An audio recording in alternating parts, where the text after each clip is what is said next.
Hello friend, રસોઈની રંગતમાં તમારું સ્વાગત છે। આજે આપણે બનાવશું રીંગણનો ઓળો અને રોટલો। ગુજરાતી ઘર હોય કે કાઠિયાવાડી હોય અને શિયાળામાં રીંગણાના ઓળા ન બને એવું બને જ નહીં।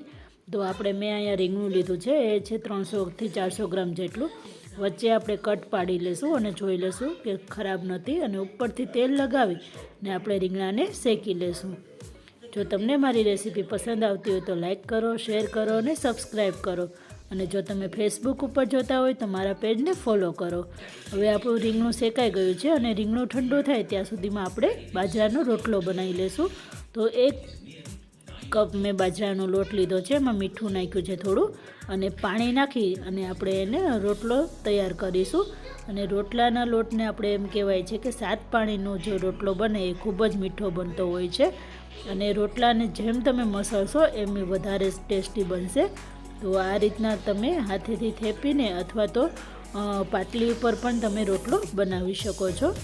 રોટલાની ડિટેલ્સ રેસીપીની લિંક હું ડિસ્ક્રિપ્શન બોક્સમાં નાખી દઈશ, તો તમે એમાં પણ જોઈ શકો છો।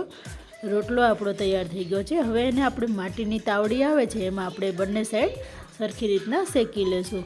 તો આ રીતના તમે રોટલો બનાવશો તો એકદમ ફૂલેલો રોટલો તમારો તૈયાર થશે। જો આ રીતના તો રોટલો આપણો તૈયાર થઈ ગયો છે સરસ, અને ઉપરથી આપણે ઘી લગાવી દઈશું।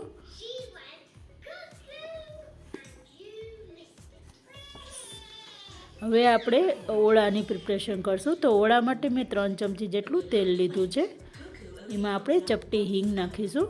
હિંગ ઓપ્શનલ છે। હવે આદુ મરચાંની પેસ્ટ 1/4 ચમચ એટલે કે 5 ચમચી આપણે આદુ મરચાંની પેસ્ટ નાખીશું,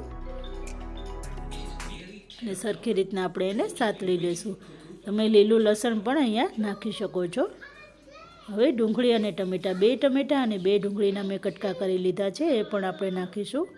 જો તમે ડુંગળી લસણ ન ખાતા હોય તો તમે સ્કીપ પણ કરી શકો છો। ડુંગળી લસણ આપણે વ્યવસ્થિત સાતળી લેવાના છે, એટલે કે ટમેટાં આપણે એકદમ સોફ્ટ થઈ જાય ત્યાં સુધી આપણે એને સાતળવાના છે। હવે આમાં આપણે મીઠું નાખીશું સ્વાદ મુજબ, 1 ચમચી ધાણા જીરું પાવડર, અડધી ચમચી લાલ મરચું પાવડર। જો તમે વધારે તીખું ખાતા હોય તો તમે થોડું વધારે મરચું પણ નાખી શકો છો।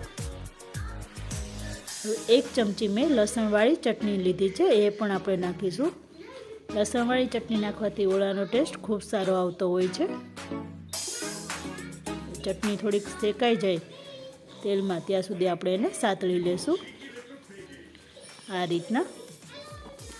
હવે આપણે રીંગણા છે એનું આપણે છાલ કાઢી લીધી છે, તો એને આપણે અંદર નાખીશું, એડ કરીશું, અને થોડો આપણે મેશ કરી લેશું જેથી કરીને આખું ન રહે આ રીતના। તો ઓળો આપણો તૈયાર છે, અને ઉપરથી આપણે કોથમીરથી ગાર્નિશ પણ કરી શકીએ છીએ। તો મેં અહીંયા ઓળાને રોટલો, છાશ અને લીલા મરચાં, લસણવાળી ચટણી અને લાડુ સાથે સર્વ કર્યો છે। તો તમે જરૂરથી ટ્રાય કરજો। જો તમને મારી રેસીપી પસંદ આવે તો લાઈક પણ કરજો। ફરીથી આવી નવી રેસીપી માટે જોતા રહો રસોઈની રંગત। Bye bye friends.